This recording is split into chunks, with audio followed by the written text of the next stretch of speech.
What's going on, everybody? It's your boy Broadway Joel, the voice of Dominican boxing, and today we're gonna do things a little bit different. I have a very accomplished guest that's about to come on, Jose Corpus.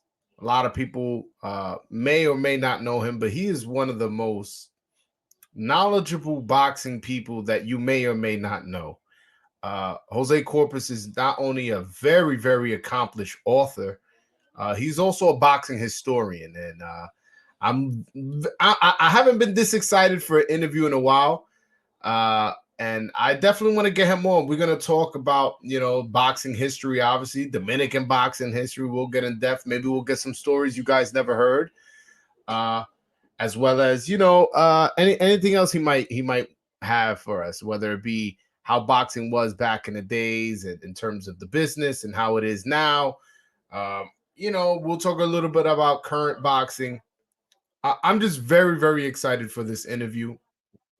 Again, this is something very different from what I usually do. I'm usually just interviewing boxers, in particularly Dominican boxers.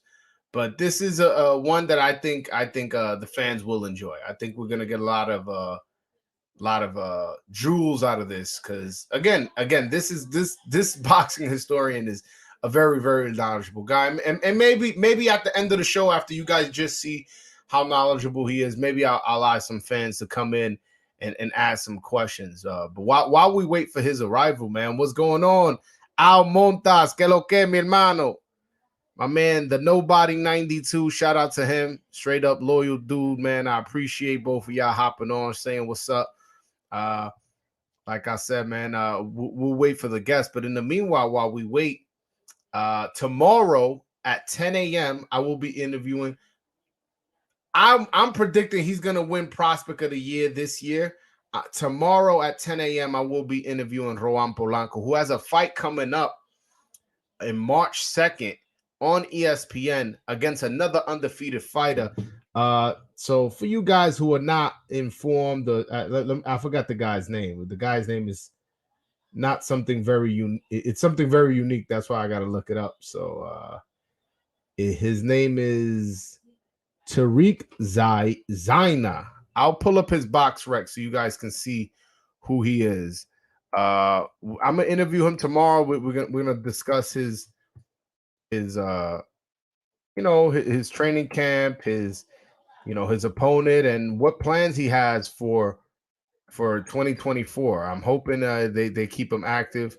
So, but I want you guys to see who his opponent is, because of course, the voice of Dominican boxing is always gonna give y'all the information before y'all find it on a line or whatever.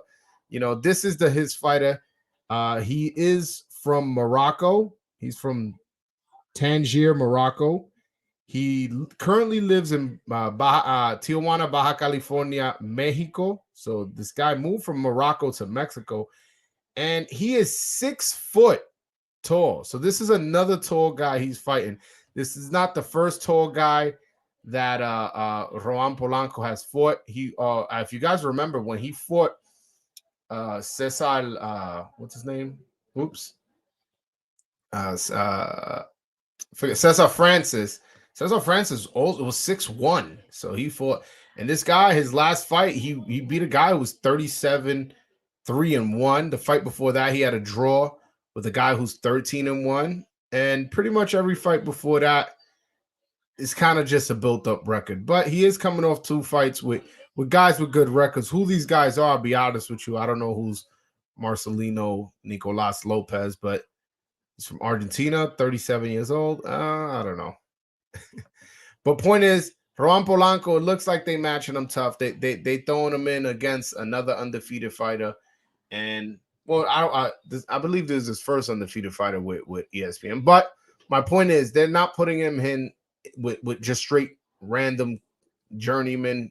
These are guys with built up records, and when you have a built up record, you're not coming in with the mentality like, oh yeah, I'm just gonna give up my I'm just gonna come in there to lose. Now, whether that guy is good, I haven't seen him, so I can't tell you neither here nor there. But what I can say is that hey man, they building up his record nice. So when you pull up Juan Polanco's box rec in the future is gonna have an undefeated guy there. Whether and we'll see if he wins or loses. He should win. He is the A side for so that means that he should win. But we'll see. We'll see. I really like Juan Polanco. He's somebody who takes the sport very serious. He is very dedicated at his craft. And like the guy, I've had on his trainer, Hector Bermudez. His trainer says, man, the guy lives on the second floor and the gym is on the first floor. So the guy works out 2-3 times a day. I text him today, hey champ, how's training camp going? And he texts me a picture of himself in the gym. He goes, training camp is going good. So the guy's in the gym, on a Saturday, where some fighters take it easy, and apparently he's not, man. The kid is hungry, and I believe he only has 10 fights. 10 fights, and this guy is hungry. They're moving him up quick, and I'm interested to see where his career goes. All right, well, guys, I have my guest here. I have here boxing historian, author Jose Corpus. How you doing, my brother? What's up, Broadway? What's up, everyone? Hey, man, first I want to say thank you so much for giving me your time, man. I just want to say it's an honor to have you on. You Appreciate it. Definitely somebody I've been very much looking forward to interview. It just hasn't worked out on your end or my end, but we finally made it work, man. Thank you for coming on. Nah, thanks for having me on, man. I know you kind of disappeared from everyone for a while. Yeah, I got a new job, and I'm having a little trouble adjusting, but my schedule should change in a couple months. Once that does, I'll be back on and popping like I was before. Where's this on? This is Twitter or YouTube? This is Twitter and YouTube. Twitter and YouTube. I can watch it later. Yes. You can watch it on. You can watch it on YouTube if you want. I'll send you the link. It's not a problem at all. Just edit me so I look a little better. All right. I got you. What's good, Broadway? Nothing much, man. But before we start the interview, man, I just want to. We'll start the interview this way. That's probably a better way of putting it. I want the people to know just how accomplished you are. Can you mention some of the boxing books that you've written? I got 2 so far. One was New York City's Greatest Boxers. That was that came out in 2006. That was like it was part of Arcadia Publishing. They had a series of fights that they called Images of Sport, and they were doing it by city. I saw a couple of cities out. I didn't see New York, so I just threw my hat in the ring and put it out. A couple of years later, I did the biography on the first Latino champion in boxing, Panama Al Brown. There you go. Thank you. Right. I got 2 more, God willing, coming out this year. One of them is called Bad Hombres, which is the origins of boxing in Latin America. I'm going country by country, and I'm going to talk about the early stars from each country. And the other book is called Alphabet Soup, and that one's in the early stages. I'm going to talk about the history of the belts. That one, I'll get into that a little bit more, maybe closer to the summer. Well, if you need some quotes from an interesting interview, I could send you my interview with Mauricio Suleiman. Hopefully that makes the cut into that book. I saw it. It was I forgot a little bit, but I know Carlos Adames came out at the end. Let's not talk about that part. That's the video, though. No, that video blew up, though. Everyone was talking about it for a couple of days. Yeah. Like it got to the point where I just couldn't. I would go on Twitter. I would check my notifications. Yeah, I can imagine. Immediately after I would get out, it would be back to. It would just say 20 plus. That went super viral. I gained so many subscribers, notoriety. I got a lot of compliments. It went really well for me. So yeah, maybe I'll put one of those quotes on as a blurb on the book. That'll be nice. How much reading do you do? Because when I speak to you in private, I feel like you're just an encyclopedia with boxing, man. How much reading do you do? Do you do as much reading as you did before? Because I feel like you're one of the most knowledgeable person in boxing history I've ever spoken to. I mean, I don't know. I've been around the sport my whole life, so I mean, we're talking 40 years, 45 years of reading. So over the years, I retained a lot. I don't know it all, but I know what I know. And a couple of years, it don't take long to read much, and then you just start remembering it. As long as you got an interest in it, and an open mind, and it's easy to learn. But I've been reading. I mean, in the last 3 or 4 years or so, maybe I haven't read as much as I used to. But if you read enough, boxing is everywhere. You don't even have to read just boxing books to read about boxing. There's poems. You go back to the 1920s, they got tangos that were written that were about boxers like Justo Suarez and Louis Firpo. Poetry, Miguel Angel Asturias, Gabriel Garcia Marquez, they all mention boxing in their stuff. So boxing was so popular at one point that it was in the mainstream, in the farandula, let's say, right? So if you limit yourself just to boxing books, you're doing yourself a disservice. You start reading a lot of broad stuff, plus newspapers, listen to songs, and these guys were very popular movie stars, especially in Mexico, 1940s and 50s. Almost shit every year, two or three movies came out with a boxer being featured in it. So Really? a lot of boxing movies out, and where they call that the golden era of movies in Mexico in the 40s and 50s. Campeón sin Carona, Guantes de Oro, so dozens of movies came out. Rita Moreno was in the movie. So all those years, plus the people that I've known, plus my older brother was in the Golden Gloves. So, he'd take me to the gyms, and I'm sitting next to an old dude with gray hair, and I'm finding out he fought Kid Chocolate in the 1920s, right? So all that stuff, I just absorbed it like a sponge. I wish I'd have taken notes though, and I wish we had cell phones and stuff back then, because I'd have had a much broader library. Could imagine, man. I could imagine. So you were a former boxer yourself, right? If I'm not mistaken. I had a couple of fights. Yep. So I had a couple of. I didn't have much. I had about 11 amateur fights, maybe like 3 tournaments, and then I Yeah. just applied for my license, took a physical, and next thing you know, I was called a pro, and I did that for about 4 years. A break in between when I was in the army. So I had maybe 3 10-round fights, and the rest were like six and 4 rounders. Yeah, Well, how many total professional fights did you have? I think it was 16. It 16. felt like 100 though. I could imagine, man. Boxing is such a tough sport, Yeah, it man. was disrespectful though, because most of the fights, once you have a loss or two, they used to call me like 3 or 4 times. I was the standby fighter. And you know what the standby fighter is, right? In case there's short fights, last minute they're gonna throw you on.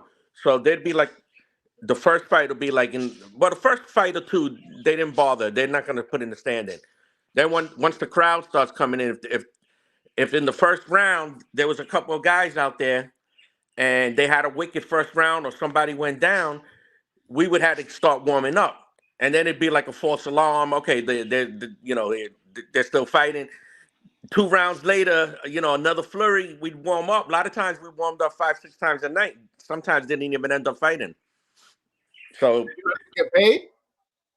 you got paid part just for weighing in. So you weighed in, you got a little bit already. And if you fought, then you would get the rest. All right. And then when you fought the walkout fights, I kid you not, I was the very last fight of the night. It was like almost 2 a.m. This was downtown Manhattan. And in the last round, like the last 30 seconds, like half the lights in the arena went on. And when the fight was announced, the winner, the ref raised my hand. The ring announcer had left already, right? They didn't even like officially announce it. And then I didn't even notice, but like while they were like the last 10 seconds of the fight, there were guys at the corner unbuckling the ring ropes. So by the time we were walking out of the ring, there weren't even any ropes in the ring. So Wow. that's how it was back then. Yep. Speak It's a about very very different era though. You don't see stuff like that now. Now the fights back then you used to have a lot of local shows. A lot of times you didn't even get press coming out to the shows, right? Especially if they were outside of the city. But they were happening 2 or 3 times a week. So I can't hear you, Joe. Uh, you can't hear me? Now I can. And you guys will get a crowd in, and you guys will have like Yeah, the it'd be a couple promoters. hundred, not a huge crowd. Okay, but it was a Yeah, good way for prospects to keep busy you as well kept as busy. pad their record. Not just the prospects, but the trainers were getting busy. The cut men were getting busy. They were all getting practice. The referees were getting a lot of practice. The judges were getting practice. So everybody's skills were sharper. Not just the boxers, it's all around. The trainers. Every gym had 2 or 3 old heads who were expert trainers. And I don't know if that's the case anymore. And especially not in New York because the real estate here in New York for you want to rent this Can't do spot it. right here and make a boxing gym in East New York, Brooklyn, yeah, you're still paying 3,000-4,000 a month, and like these kids, they're not paying membership like that enough for an owner to profit Not off of that. not enough of them. Not enough of them. Exactly. Yeah. Back So then, back then they used to convert. The city would convert the pool houses into gyms. mhm. So you had like Red Hook, Sunset Park, and the gyms were free. But in the neighborhood, you had local gyms too, and they would let you in if you was like in high school. They would let you in. You didn't have to pay. But they used to make a lot of their money with the smokers. They used to put the smokers on the weekends, and they Yeah. would you'd have it'd be like a $20 entry fee, and then you had somebody somebody banging would cook some like nice pernil and beans and rice, and they would sell the food, and they would serve liquor. Now they didn't have a liquor license, so they couldn't sell the liquor. So they used to sell the cup for $5, and the liquor was free. But they'd raise a couple $1,000s on those nights, and that's how they kept the gym running. And You know what? those days are Yeah. gone. Those days are gone for sure. Yep. Those days are gone for sure. I actually wanted to get into how different things are from back then to how they different on now. Uh, I it, mean, it, it- and I'm talking about it in not just locally. I'm talking about more so the world of boxing. What's the biggest difference you see from let's say the 80s to 80s boxing to now? Well, what's the biggest difference? I mean, I don't know if it's the biggest, but the first thing that came to my mind is the activity and the amount of fighters, right? So, it was not unheard of.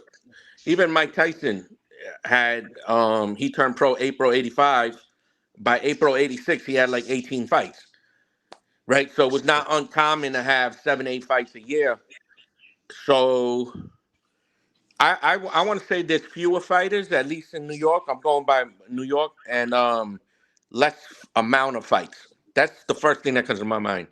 The fights themselves look basically the same, right? If you're looking at and you go to the gym, you watch a guy spar now or 1979, they don't look much different, right? There's a few subtle differences, like guys don't go to the body as much. Certain combinations you don't see anymore, right? The fights are shorter though, and the judges don't score defense no more. So there's more of an amateur style. Like in the 80s, you still had a very different amateur style and a pro style. So even if you want to go metal, a lot of the times you had to have 10, 15 fights to get used to the pro style. You don't see that anymore. Now it's a very similar style, pro and amateur, just land the most punches. That's Yeah. why you're seeing more and more guys coming out, 3 fights, 4 fights. David Morrell, Lomachenko, all these guys, they're like contenders after 3, 4 fights. And I think that's going to be the trend. Eventually, I think they're not even going to have 4 round fights anymore. Uh, Do you think that boxing is what can you say was better back then with the exception of the activity, and what can you say is better now? Like what's something good from now that you wish was back then, and what's something that was from back then that you think would benefit the world today here in boxing? See, that's like such a deep question, man, because there's like many things. So off the top of my head, I think fighters are getting treated a little more fairly this time around now, especially main event fighters. I think they wised up to understanding what a contract is and not trusting everybody so much. And you still see the mistakes, right? But it's a lot less. I think they done a lot to help the health of the sport. Because you used to go out, you used to see former fighters. You saw an ex-fighter.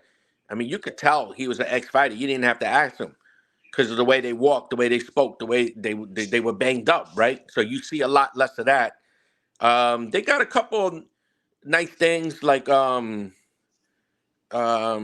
even though it kind of sucks, like when a guy gets knocked down and they don't go right back into the fight. You know, they make him walk left, walk right, and it seems like okay, you know what? Now the moment is gone. You just gave the guy 30 seconds, but that might be an important safety thing, right? In the long run, we don't know. Time will tell.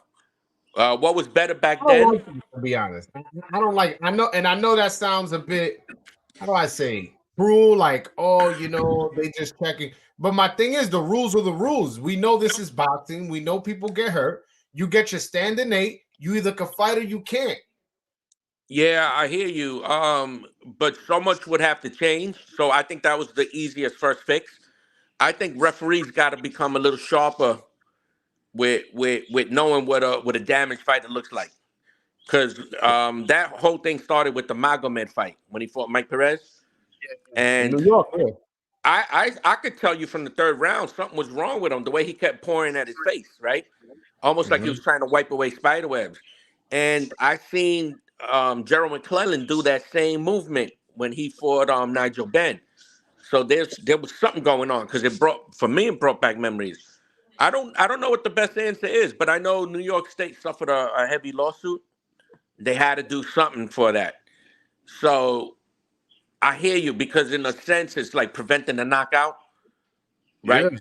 But if the trade off is to save somebody from getting their brain permanently screwed up, I don't know. That might be the direction we may have to go. I get it. I get it. And I don't want to sound like how do I say, like a cruel Yeah, person. like a But heartless caveman. yeah, it's a tough sport. We all love knockouts. Yeah. Like, when Manny Pacquiao knocked out Ricky Hatton, most of us was like, wow, that was a great knockout, as opposed to thinking, obviously we want the guy to be okay, and that's not what we're here to see. Like, see people get permanently injured. That's not, but we understand this is a sport where it happens. So Some people say that getting knocked out like that is actually safer than getting hit in the head 30, 40 times for 10 rounds. yeah, for Just sure. like a one lights out kind of thing. They say it's safer. Mhm. So I mean, I don't know. I only had one time where I don't ever remember being knocked out, but I remember one time I was sparring Frankie Randall, the guy who fought Chavez. Yeah, he beat Chavez. Yes. Yeah, so he was fighting in New York in '89. Gleason's gym used to have an arena also 2 blocks away where the pizzeria is. Oh, I didn't know that. I didn't know that. Yeah, it was called Gleason's Arena, and it was only open for like 2 years. They would have monthly shows out there. And Frankie Rando was fighting one time. And I remember it was right around my birthday, so I remember it was in December. And he came and I was about his weight. So they wanted someone to spar. Now I was only like 18. Rando was like 27 or something, right? Fresh out of jail, grown man, maybe 25. I don't remember his exact age, but I know he was a grizzled veteran, where me, I just had like 2 fights or something at the time. And all I remember was we sparred, and then the next thing I knew, my headgear was sideways, and I was in the ring at the end of the ring, and the guy was on the other side of the ropes, and he was. In my mind, I said, "Oh, he's taking off my headgear. Maybe it don't fit. They're gonna get me a better one." But they had actually stopped the sparring match. So, so for like 3 or 4 seconds, I don't remember what happened though. So I don't know, man. I don't know. Brain damage is a very serious thing. I don't know what the right answer is. I feel you. I feel you. Uh, this channel, as you know, is a lot of Bilingual. Dominicans. What was Yeah, that? bilingual. Yeah, bilingual. A lot of Dominicans, not just Dominicans, a lot of Latinos too, but mostly Dominicans are subscribed to the channel. Do you have anything? Well, you actually wrote a really interesting article on Carlos Teo Cruz, who's the first Dominican champion and the only Dominican champion to ever be undisputed. Can you talk to me about that article? Yeah, so Carlos Tales Cruz, most people should know him, right? They named the Coliseum after him out in Santo Domingo. I Yes. don't know what they use it for now. I don't think they have too many events. I think it's more for political rallies. They still have And fights. Yeah, they still have fights there. how often though? Joan Uh, Guzman fought there once, I think. yeah, no. Like a lot of local shows still happen They there. do have some shows. All right, good. Yeah. And I know in the parking lot when there's no events there, that's where the driving schools practice their driving, right? Mhm. So Carlos was the first champ. Now boxing started in Santo Domingo like in the 1920s, right? And it didn't really stop popping until about the late 30s. And they had a really good middleweight named Carlos Perez, a lefty, middleweight, light heavyweight. He beat Kid Tenero in Cuba. And he was a little bit of a knucklehead. He got killed in a street fight, but he was a contender. And then after that, it went kind of silent for a while.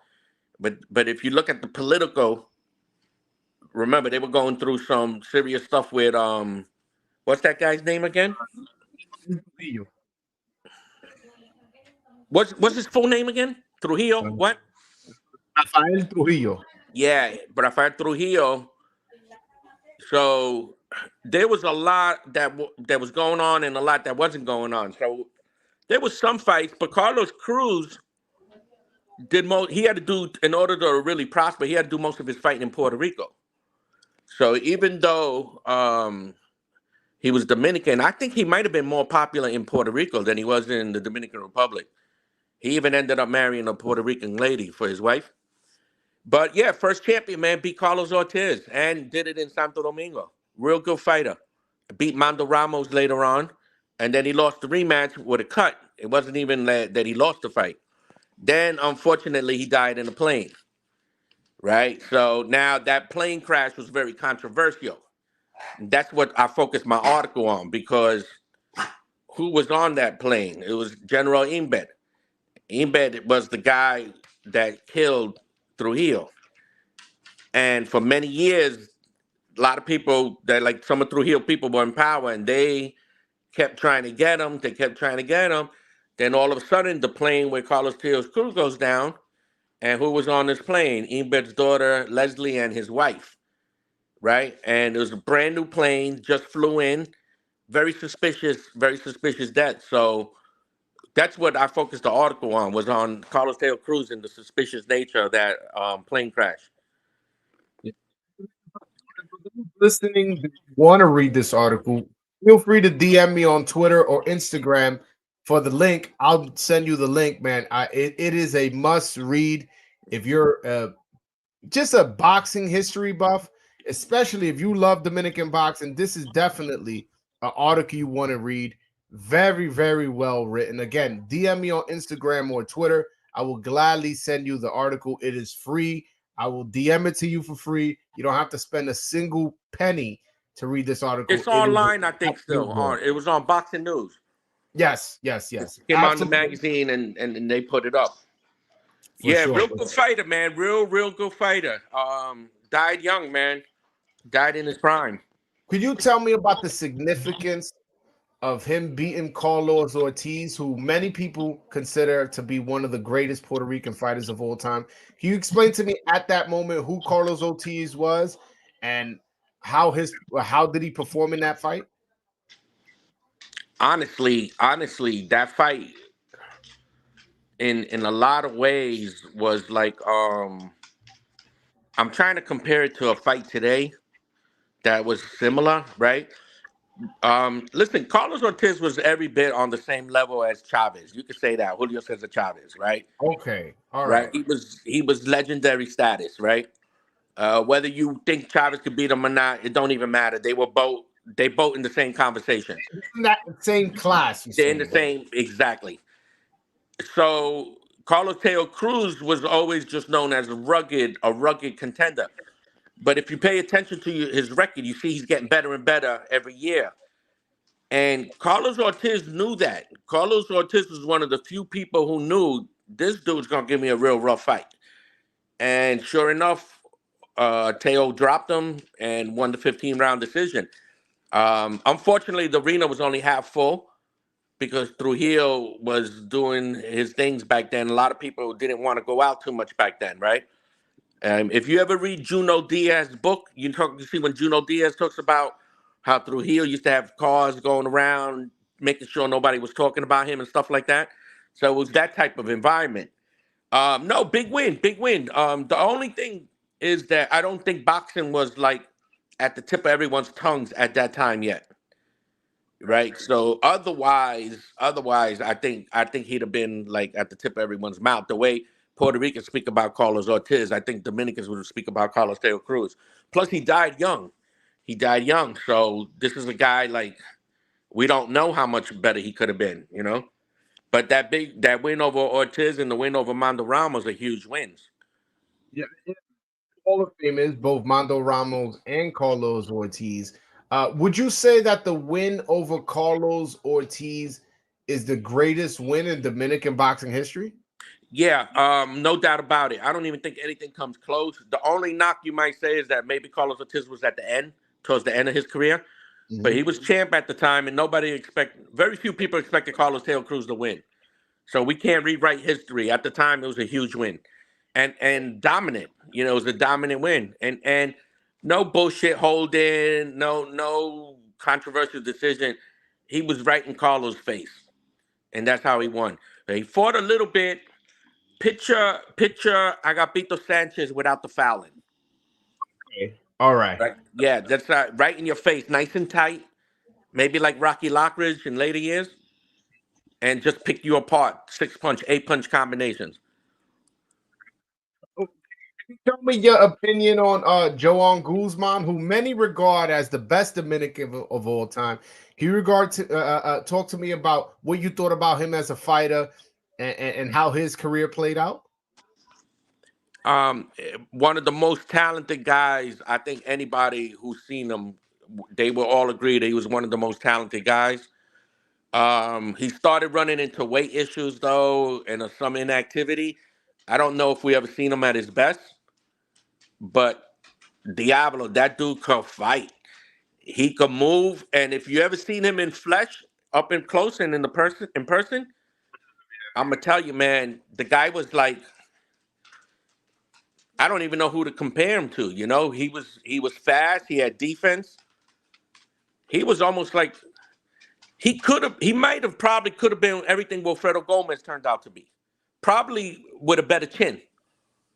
Maybe not the big knockout punch, but different circumstances. And if he had his weight under control, yeah, man, he could have been featherweight champ for a long time. I think he was better than Naseem Hamed, and I think highly of Naseem. Talent wise, not the record don't support it though. Yeah. How do you think he would have fared against Barrera, Morales, Pacquiao, Marquez, those group of guys who, unfortunately, they were in the same weight class at the same time, but those fights just never materialized? How do you think he would have fared against those guys? Pac and Marquez would have beat him in good fights. I think he beats Barrera, and him and Morales are 50-50. Okay. Yeah. I wish we could have got to see those fights, but yeah, unfortunately, just due to a bunch of reasons, those fights never happened. It really is unfortunate that I almost feel like his resume doesn't show how good he was. Anybody who saw him can't tell you just how excellent this guy was. Like nobody's gonna ever tell you he sucked or he was a bad fighter or he couldn't fight. That's impossible for somebody to say. No, I didn't know him too well. I'm not even gonna say it. I can't say it because we were closer than we should have been, but I can never tell him how close we were. We'll leave it at that. We'll leave it at that. Exactly. All right. So PBC has recently, well, I don't want not too recently, but has got a deal with Amazon Prime. Once I heard this deal was made, I was super excited for boxing. Amazon Prime, I believe, has over 200 million subscribers or something crazy like that. So Netflix. I was like, man, you're opening up boxing to this huge market. Yeah. I love it. I was excited. Then they announced their first fight, and I'll be honest with you, and I don't got a problem with PBC. I actually like the people that work over there. I know a lot of people there, but I was very underwhelmed. Keith Thurman, who is not hasn't fought at 54 in since his earlier days, is coming off a 2-year layoff, is 35 years old, is fighting this young up and coming champion in Tim Tszyu for a main event. The undercard is Rolly versus Pitbull, a fight nobody asked for. Another fight is Fundora versus some guy I never heard of. Yeah.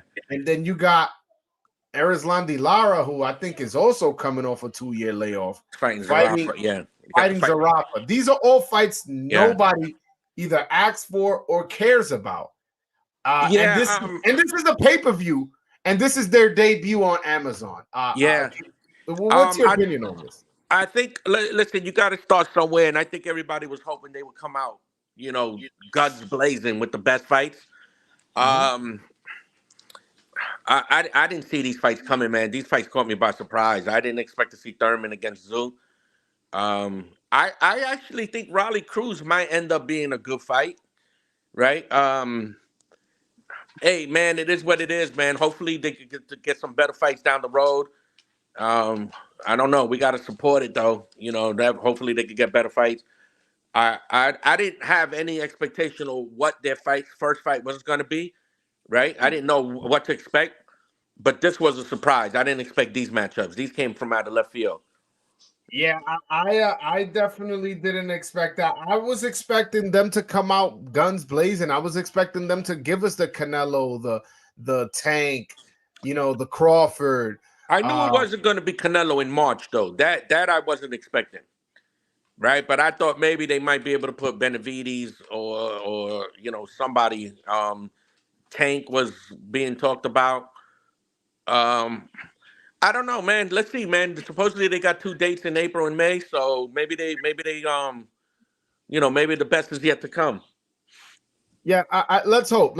Yeah. They did say that I believe it's a 12 fights this year that will be airing. 12 to 14. I don't think they have an exact number. Yeah, I did do a double take though when I saw Keith Thurman's name. I was like, I didn't even know he was coming back, right? But on a pay-per-view, man. Let's see. Huh? On a pay-per-view, I was like, this is your first fight? Do you know if all the fights are going to be pay-per-view by any chance? I don't know. I don't understand. I haven't really read what the Amazon deal is, but I think it is going to be some type of pay to watch kind of thing.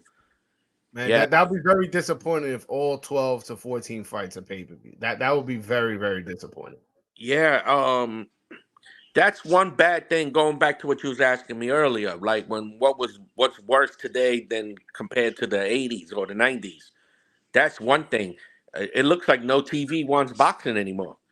Other than ESPN, right? And ESPN deal with Top Rank ends in August of 2025. And I'll be honest with you, boxing is not making ESPN a lot of money. I highly doubt that ESPN picks it back up. Yeah, man. It wouldn't shock me. Look, HBO is gone. Network TV is gone. Showtime is gone. This may be what we're stuck with. Boxing might be, everything might be pay-per-view or subscription. So that's huh? I said it's unfortunate. You see UFC doing nothing but thriving.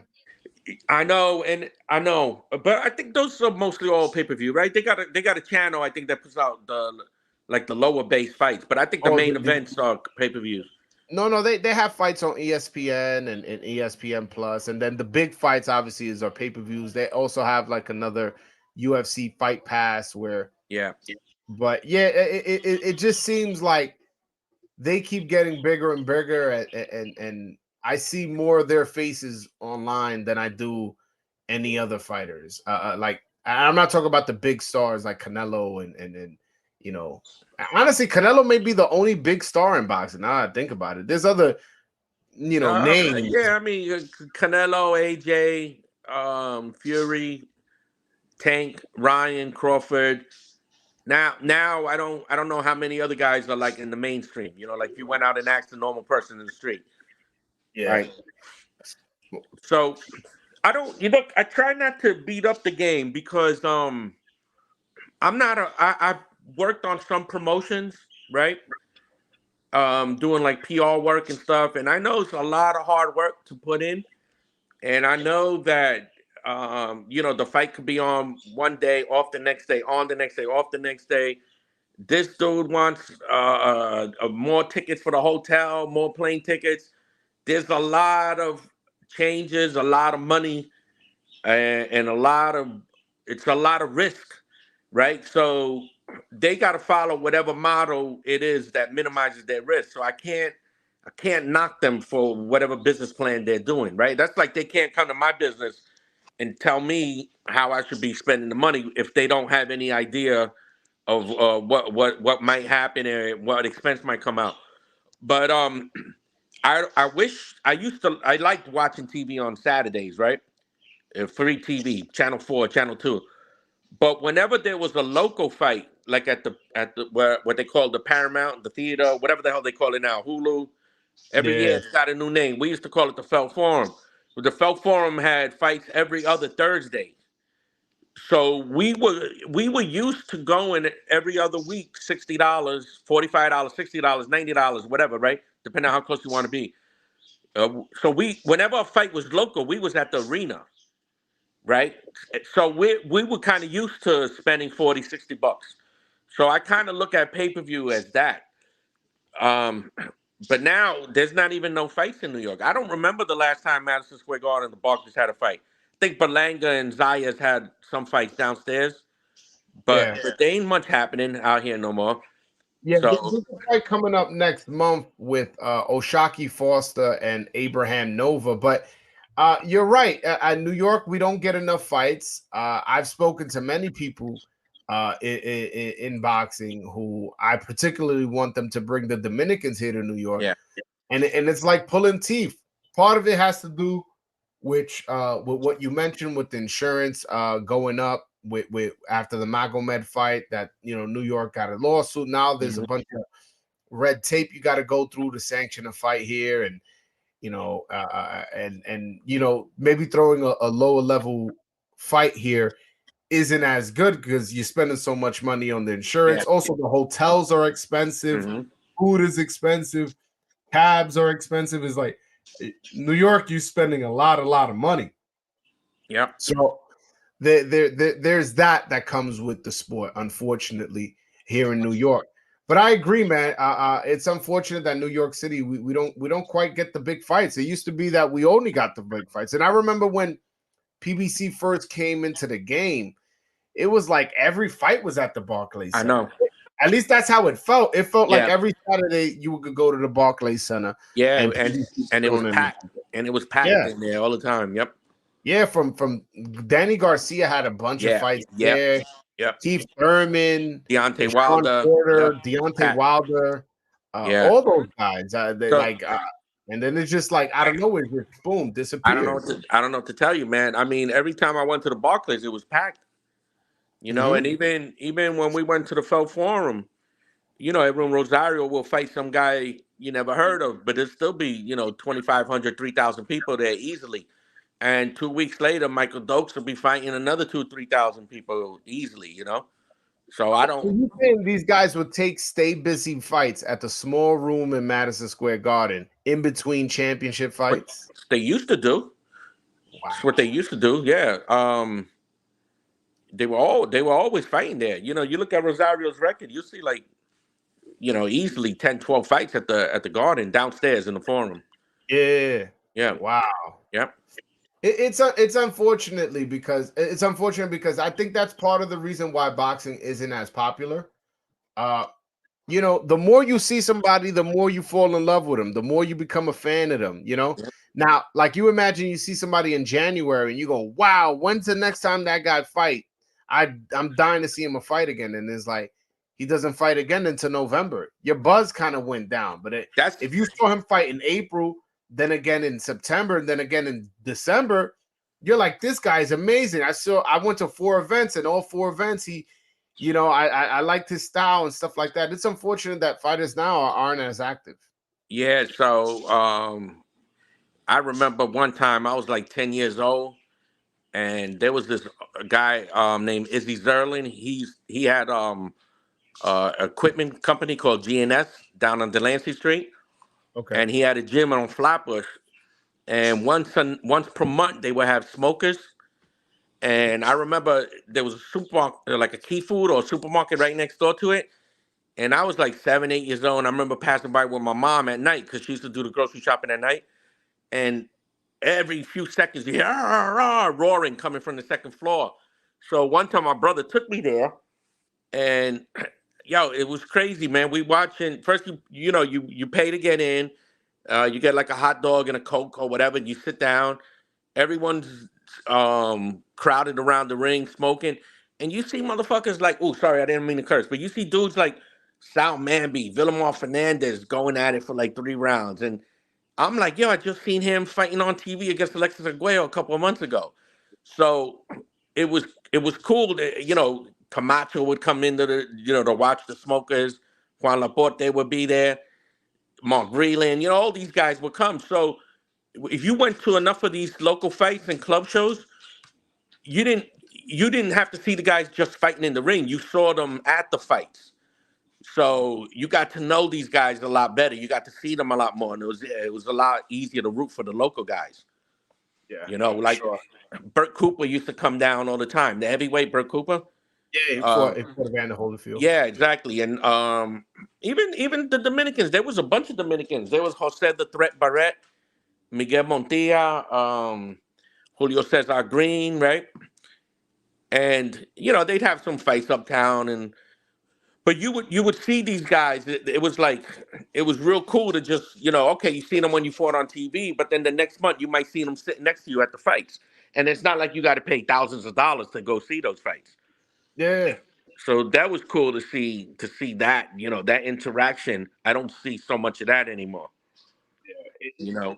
it's ironic. It's ironic that I feel like boxing caters more to like a lower income demographic, Latinos and blacks. Yet I feel like we're the ones getting charged most to watch this content. It's like you got to pay these subscriptions. These tickets sometimes are ridiculous, Yeah. and pay-per-views, and it's like if you're just a football fan, yeah, maybe you can't afford to go to a game, or maybe you can and can't, But you but could watch it on TV. you can Yeah. watch it on Yeah. TV every Sunday for Yeah. sure. Your favorite team is gonna play, minus the bye week. They may make the playoffs, they may not. As opposed to boxing, your favorite fighter may fight once a year. You get what I'm saying?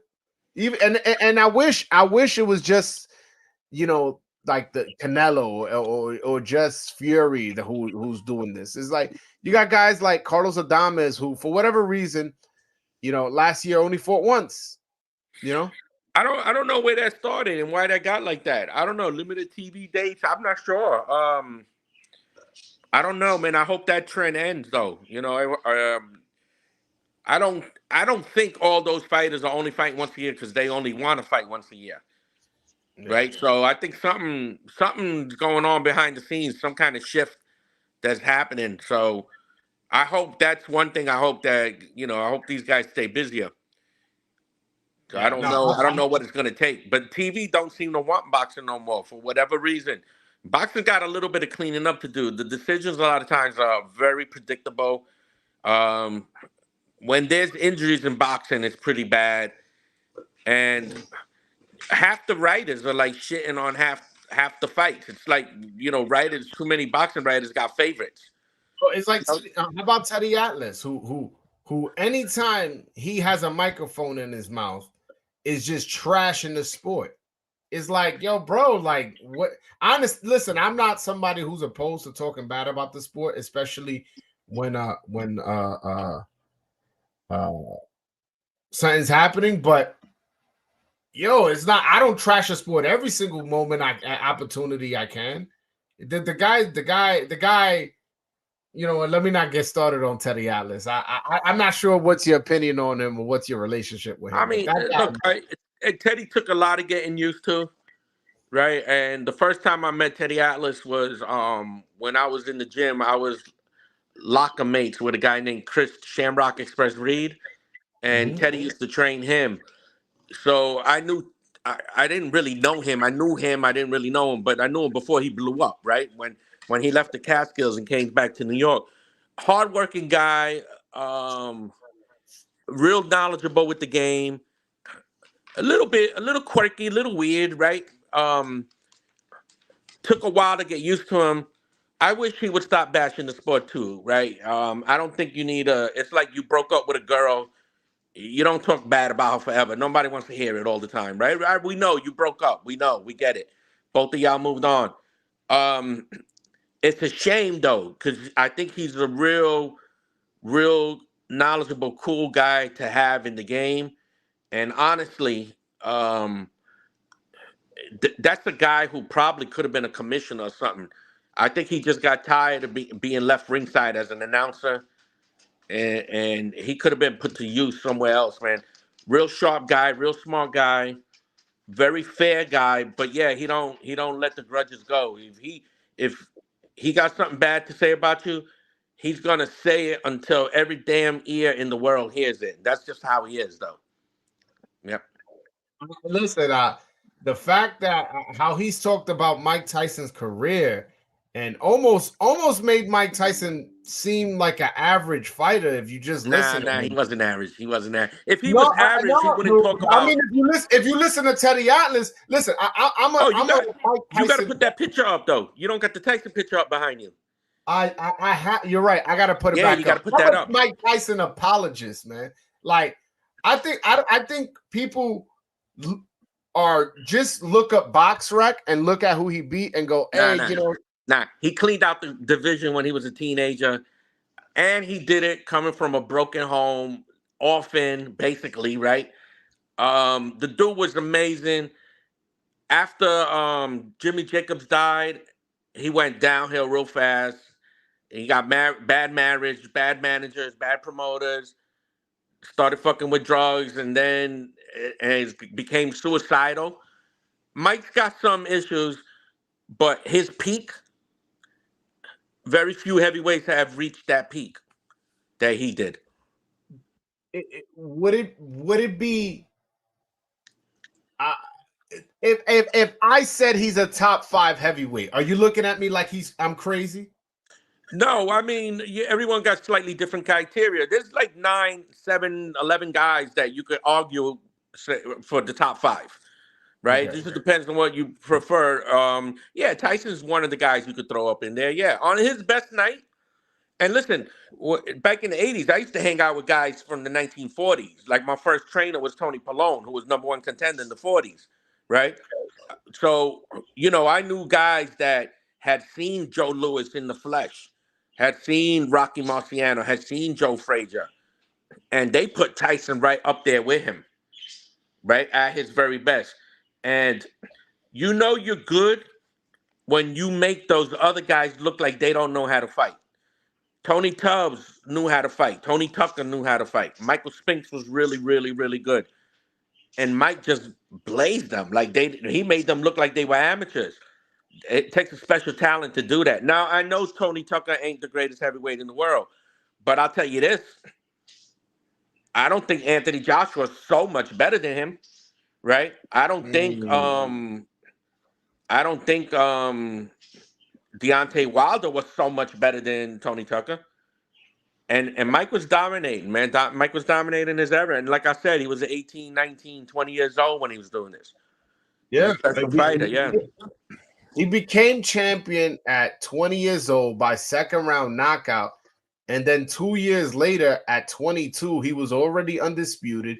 He fights the lineal champion in Michael Spence and knocks him out in 1 round. Like, yeah, like you say whatever you want. If you're looking at the context of who these fighters were at that time, these guys were the #1 ranked guy, lineal champion, the WBA champion, the WBC champion. You got to look at who these people were at the time. And at the time, he was fighting #1 contenders, #2 contenders, and just destroying them at an age where no other heavyweight has ever done it. I don't understand how he gets trashed so much because of his dominance. It's almost like I feel like it's almost like people were like, oh, maybe he's a little overrated because he never quite beat the heavyweights. Yeah, And maybe a then little bit. that Yeah, got maybe. overstated. Like now Look, it became like he's just another heavyweight. I'm like, what is now, going on? listen, Mike scared a lot of people, and a lot of people, it made them feel better to put Mike down. It was like, Mike was a scary guy. He didn't scare me. I knew Mike back in the day, right? When he would come back down to Brooklyn for a little while. I'm not too far from Amboy Street, Amboy, where he was from. Yeah, So yeah. I knew him. I knew Zav Judah's father, right? They weren't boys, like we weren't going to each other's house, but I knew him.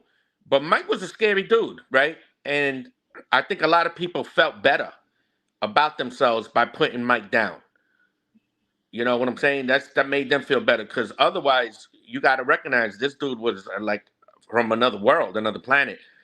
But look, Michael Spinks went 30 rounds with Larry Holmes. Trevor Berbick went 15 rounds, and Mike was wiping them out. So I would say, like from 1970 to 2020,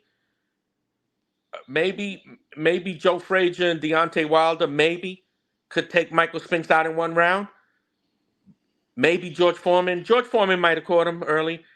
That's about it. Nobody else is, but Tyson is the only one that did it, and there's only maybe three other guys that would have smoked Michael Spinks out in one round.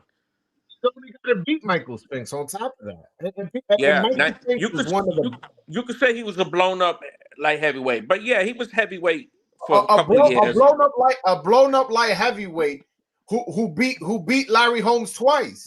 Right, and he You know beat what I'm saying? Cooney, Oh, he's blown up, but he beat this guy twice. A and Hall of he had Famer. Mackie Shillstone and some of the best trainers. So the dude was fit. Um, I don't know, man. Listen, let the people say what they want to say. If it makes them feel better to say Mike was overrated, all right, cool. We'll go get some pizza later. That's really all it comes down to. I've seen Mike in the flesh. I've seen him when he was coming up, right from the amateurs. I've never seen that much electricity in an arena as the entire month when a Mike Tyson fight was coming up. Sugar Ray Leonard, Tommy Hearns, Marvin Hagler came close. Maybe Roberto Duran on his best nights. Tyson Duran, and then there's a whole different level. I haven't seen anybody approach it. The only one that maybe kind of approached that type of electricity was Oscar De La Hoya. Maybe Manny Pacquiao too. Floyd was a different type of electricity. Floyd's electricity was almost like, I hope he gets beat tonight. That's what a lot of people were feeling. When Mike was fighting, everybody was like when people gather around to watch a building get demolition, right? That's how it was. Nah, So man. no, he wasn't perfect. He wasn't perfect, but he was damn good. For sure, for sure. All right, but before I let you go, man, I wanted to talk about current boxing. There's a Okay. fight tonight: Jaime Munguia versus John Ryder. How do you see that fight playing out? Who do you got? What's your thought on each fighter? I think they're both real exciting fighters.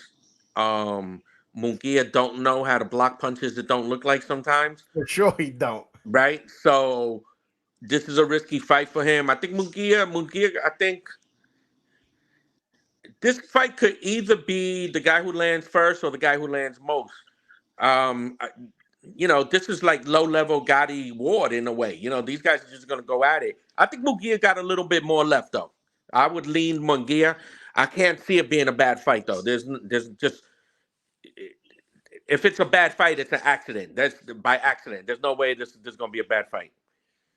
The decision or knockout. It's going to be a TKO, I think. Right. Yeah, Well, I think so. Jose, man, thank you so much for your time. I truly, truly enjoyed this conversation. Appreciate it. Do you want to make an announcement of where people can buy your books, where people can follow you? Do you have anything you want to promote? This is your chance right now. We got some Yeah, people here. you can find my books on Twitter. Not on Twitter, on Amazon. Yeah. The first two books. The third book, I might do a little different. I think I'm going to go independent. I had a deal with somebody that was going to put it out just before COVID.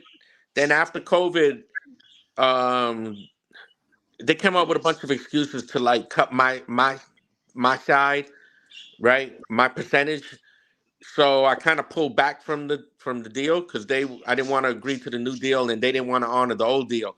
So I think I'm going to go independent. So those will also be available on Amazon, but I think I'm going to do it. I think I'm going to open up a website and sell them. But I'll be in touch when those come out. That next one, Bad Hombres, is going to come out. Oh, God willing, by the end of March, and Okay. then the other one, hopefully, right behind it. I'm trying to get it to release almost back to back. These two this year. Well, hold on. I got one of my co-hosts, one of my unofficial co-hosts, my man Juan de lo Mio. Dime a ver, mi hermano. There you go. What's Tranquilo. up, Juan? Hey, Jose, I wanted to thank you, man. I always like to talk, man, but this whole interview, I was just like listening to the wealth of information that was coming out of your mouth, I man. appreciate that. I can't wait to rewatch it though. I was just listening. I'm like, because I started watching boxing after De La Hoya and what's the kid name? The kid that kept running his mouth and he knocked out. El Furioso. Fernando Vargas. Fernando. That pay-per-view event was the one that captivated me to start watching Okay. boxing. And after, because it's true what he says, it was only a few boxers that would transcend to the casuals. And it was exciting, man. And after that, I was hooked. And a lot of the points that you guys touched on, man, it's sad to see where the sport is going. Because you want to see certain matchups, you want to see storylines. That's what got me into the sport, the storylines, the background, the poverty, the success, the stories. Yep. And you only get to see these storylines with the big hype fighters coming out of the Olympics. Yeah. And you love the stories like Barroso. Oh, you love those stories because he's an underdog guy getting his opportunity. Like who? Like who? It's Ismael Barroso. Oh, Barroso, the Venezuelan guy. Yeah. You love to get those little nuggets where the politics, the powers that be that don't allow that one guy to come through and he says, no, I'm here. I'm going to keep fighting. And I just wanted to thank you, man, for the insight. I appreciate that, man. One of these days we got to talk, man. But, it used to be, they used to say every family used to have a boxer. That's how it was back in the 70s and the 60s. Every family had a boxer. And, there was this one boxer. You just made me think about it now. I'm going to leave on a crazy note. Boxer from the 40s and 50s. Part-time boxer, part-time stick-up kid, right? So whenever he fought, he knew that the bars around the fight were going to be crowded, right? So he would fight, change, put his mask on, and come hold up all the stores, all the bars, because he knew that there was going to be a lot of money there that night. That's the kind of crazy characters there used to be in boxing. Wow. You see the impact that we're getting here? He has 100 stories like that. And he's gonna come on this channel a lot I'll be back. He'll be back. Listen, there's a vacuum in the space. We have a lot because of the internet. There's a lot of people that don't know shit about boxing. Yeah. Just like Roger Mayweather used to say, and all have platforms. Guys like you that really been in the trenches, been in the ring, been around the sport. We need to hear your voices because your voices bring value. And I'm gonna try. It's I'm like Joel most of the time. Like he's juggling life, and sometimes I ain't got time to be up in front of the camera. Sometimes, plus I'm not as good looking as you two, so I'm kind of shy for the camera too. But one of these days I'm gonna do it. You know why? Because I remember being young. I'm not that old, but I remember being a kid, and I remember all the older guys. Like when my grandma was still alive. On my father's side, I'm Puerto Rican on my father's side, Guatemalan on my mom's side, right? So on my father's side, I remember a guy that used to keep coming over on the weekends, play cards, play dominoes, and then he would leave, right? And later, when I got into into boxing, I remember my father I was looking at an encyclopedia, and I kept seeing a name, Pedro Montañez. And I was like, oh shit, look, Pedro Montañez, you ever heard of him? And my father's like, you don't remember him? And I'm like, nah, when did I meet him? Yo, he used to come visit my grandma. And this is a guy who's in the Hall of Fame. That's Fort crazy. Henry Armstrong, Fort Luambers, sold out the Polo Grounds, right? And he used to come to my grandma's living room, have coffee, and play dominoes. Play dominoes right on Grandma's house. Oh, So man. a couple years later, I looked him up, and he gave me a lot of the info on that Panama Al Brown book because they had the same manager for a while. So a lot of the stuff I wrote about there, real quick, Juan knows, you know about Panama Al Brown? That was el moreno que sazonaba la vaina en la esquina. They used to cook No. That's Panama Lewis. You talk about Panama Lewis. He's talking about Panama Al Brown. He's this is a different person. Okay. I know a little bit about that guy too. And De La Esquina. I know a little bit about him, man. And his people, Artie Curley and all of that too. I know a little bit about them. The shit that goes on in boxing. I can't believe there was a guy. And let me tell you something. I heard that's not the first time they did shit like that, though. You know, when you get caught, that's the time you got caught. That's not your first time. Unless it's an affair with a woman, then it's your first time. Yeah. That is it. Then it's your first and your last time. Oh, baby, I'm sorry. It won't happen again. Exactly. Anyway, I'm gonna bounce, guys. Man, have me on soon, though. No, for sure. Everybody, go buy Black Ink. Go buy top 100 New York fighters. New York City's greatest fighters. Yeah. New York City greatest fighters. Go support him. What's your Twitter handle or Instagram? Anything you want to promote? Social media? At Corpus Writer. At Corpus Writer. At Corpus Writer. Go follow him. Hey, Jose. Again, I'll have you on again soon. Joel, can you tag him in your story? We'll do. I will do. We'll do. All right, guys. All right, Jose. Thank you so much. Whoops. Wow, I don't know what happened to Juan. Juan froze up on me.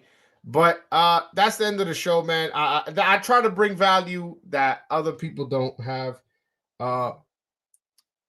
It's a lot of interesting stories, and I want to do another full interview with Jose. You guys will definitely be seeing more of him. As you guys see, he has a lot of stories, very knowledgeable and very likable, and he definitely will be on this show a lot more often, and I'm looking forward to it. But guys, thank you so much. Make sure y'all hit that like button. It's free. I'm not asking for no money. Just hit the like button. You already did in super chat, and this has been a great live. Since you're not gonna super chat, you're not gonna cash at me, just hit a like. If you're not subscribed, just hit a subscribe. Those are 2 free things that you can do to support this channel. But man, guys, thank you so much for staying all the way to the end. If you stayed all the way through the end, tomorrow 10 a.m. La Esquina Dominicana, we will be interviewing Roan Polanco El Rayo. So make sure y'all tune in tomorrow 10 a.m. Rohan Polanco. And until next time, guys, peace.